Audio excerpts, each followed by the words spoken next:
We start things off as we see a horde of red ogres attacking a town at night, causing the villagers to cower in fear from the assault. We then see the vicious monsters approaching a man who is a bit too out of his depth on this one. Up above, we see a dragon flying overhead, and atop the dragon's back is a man who begins to chant. He thinks to himself that throughout his life, he's assumed that as long as he had the power to be the strongest in the world, he would be happy. We then see hundreds of paper talismans descend down from up above to directly in front of the ogres. One talisman stops in front of each of them, beginning to glow before erupting in a massive chain of explosions, which destroys not only the ogres, but also large sections of the town. We learn that this man is the world's strongest exorcist, but he has still not found happiness. On that night, however, the Imperial Council, who feared his incredible strength, put into action a plan that would lead to the very students he taught betraying him. However, in his dying moments, he vows that he will do better next time,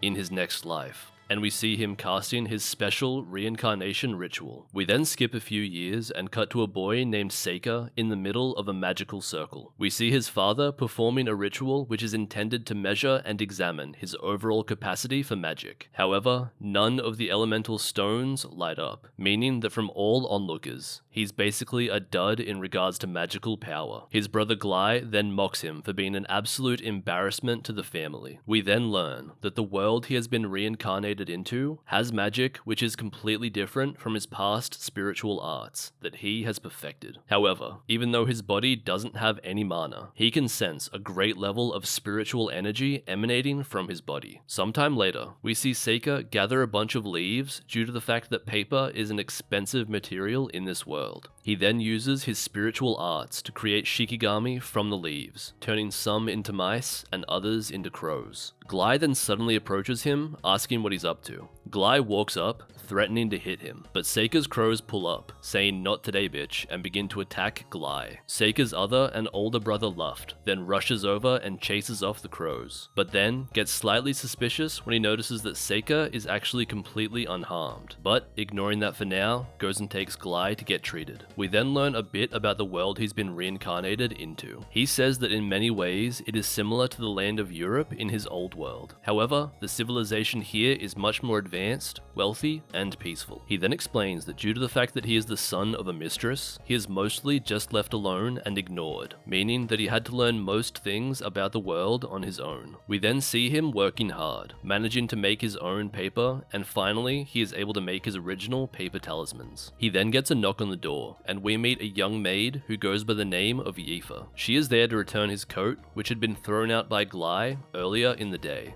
Speaking of the loser, Glai then walks over, insulting Yifa and telling her to get back to work, before bragging to Seika about how he is going to be going to the Imperial Magical Academy, unlike him. Their father then shows up, saying that they need to get back to their training. But before they leave, Seika asks if he can join them this time, which his father accepts. Outside in a practice area, we then see Luft as he casts his spell, creating a wind blade and punching a hole through a large stone. Next up, we see Glai, casting a fireball at another stone. Proud of himself and overly confident at Seika's weakness, he dares Seika to use his wand and give it a try. Reluctantly, Seika takes the wand, and while on the one hand he doesn't want to reveal his power, because in this life he wishes to be more secretive about his incredible abilities to not end up like he did last time. On the other hand though, he decides that a compelling show of force might be enough to deter Glai from continuing to harass him. Then, using his spiritual arts, Seika fires a blue fireball, which completely and utterly destroys the target. His family is stunned, not only by his power, but because he didn't even use an incantation when he fired off the spell. Glai then tries to take credit for the effect, saying that it was simply leftover power in the wand from when he used his spell earlier. His father then acknowledges Seika's abilities for the first time, but when Seika asks to learn more about magic as a whole, his father shuts him down, saying that throughout history, there has never been a person born without magic that has later become successful. I don't know, bro, that seemed pretty successful to me. He does, however, give Seika access to a magical tutor, and tells him to concentrate on his studies. And concentrate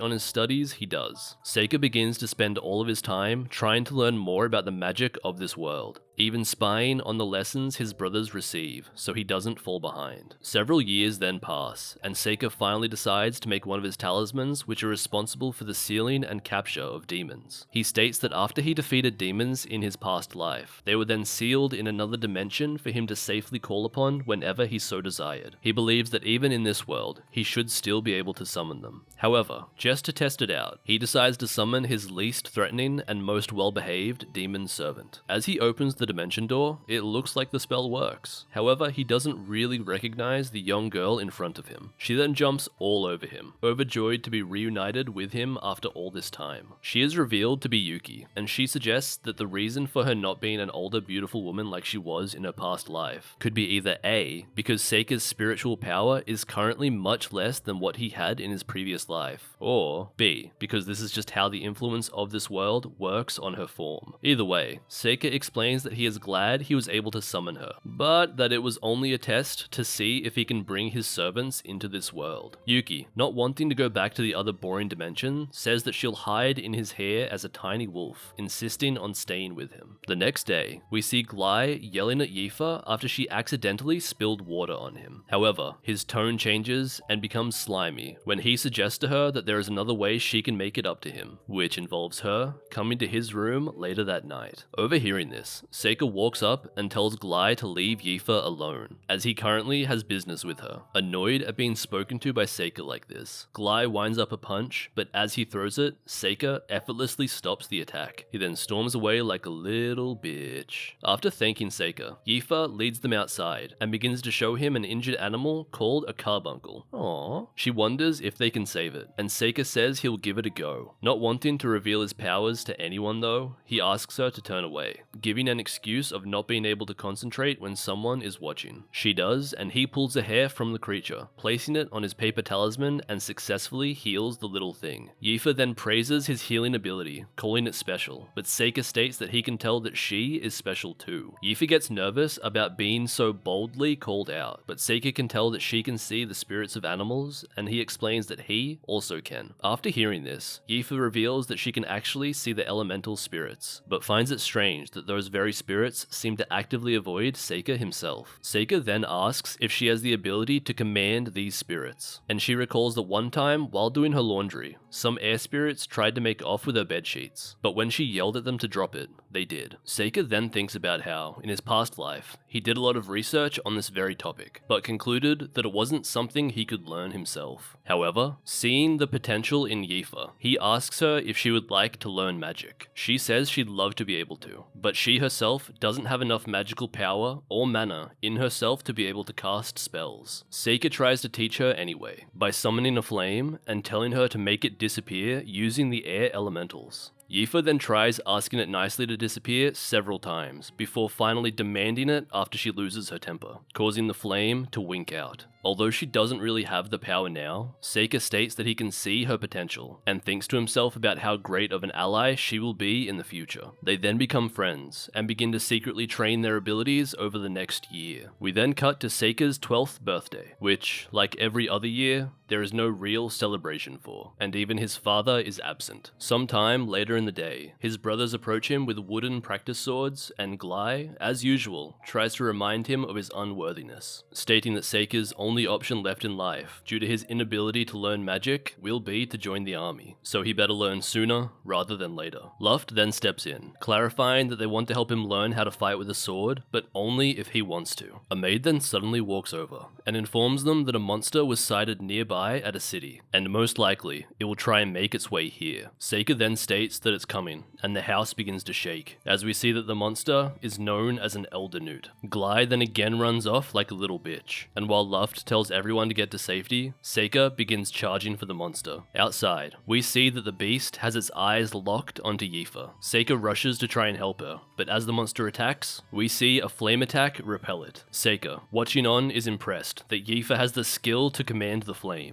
He then proceeds to lure the beast away from the house. Getting far enough away, he makes a stand. The monster lunges at him, with everyone inside looking on with terror. But for Seika, a monster at this level ain't no thing at all, and he shoots shoots a poison blast at the creature's face, using his spiritual arts, disabling it in one shot. This leads to everyone in the mansion applauding and congratulating him, and Seika becomes glad that his family are finally starting to appreciate him, and he hopes that this will be the start of the journey he didn't get to make in his last life. Later that night, Seika has a feast thrown for him for the very first time in his life. Well, in this life at least. And his father gives him props on his accomplishment of defeating the Elder Newt, saying that even a veteran-level adventurer would have struggled with such a feat. And we can see across the table that Glai is seething in his seat at the success of Seika. His father then offers to reward him for his efforts, and all that Seika requests is that he be given the opportunity to study magic at the Royal Academy. His father then recalls how Seika has always been very determined in his research and study of magic throughout his entire life, and decides to accept his request. He does, however, state that even though he is a lord, that won't instantly give Seika access to the academy, and he will still have to pass an exam to gain entrance through his own efforts. Seika then asks for one more request, asking if Yifa will be able to accompany him to the academy as his servant, which Yifa was completely not expecting and starts to panic. His father then states that due to Yifa having no magical talent, he has to deny his request. Seika then says, "Nah, that's all good. I'll show you that she really is packing heat." He then says, "Yo bitch, if you really want to be my side piece, you gotta prove it now by yelling Flame Knot, creating the biggest fireball you possibly can, and then shooting it outside the window." Yifa then says bet, as she begins to command the flames, shooting an impressive blast out into the night sky. Everyone there is shocked at her ability to use the equivalent of intermediate level magic, and not really having a reason to not let her try anymore, the father relents and lets her join Seika. Glai then begins to complain about how this can't be happening, due to the fact that their family has this weird fucking tradition of only letting one child pursue a specific path, and he has already been given the path of going to the academy. His father then says, yeah, about that. Instead of going to the academy, you're going to be joining the army instead.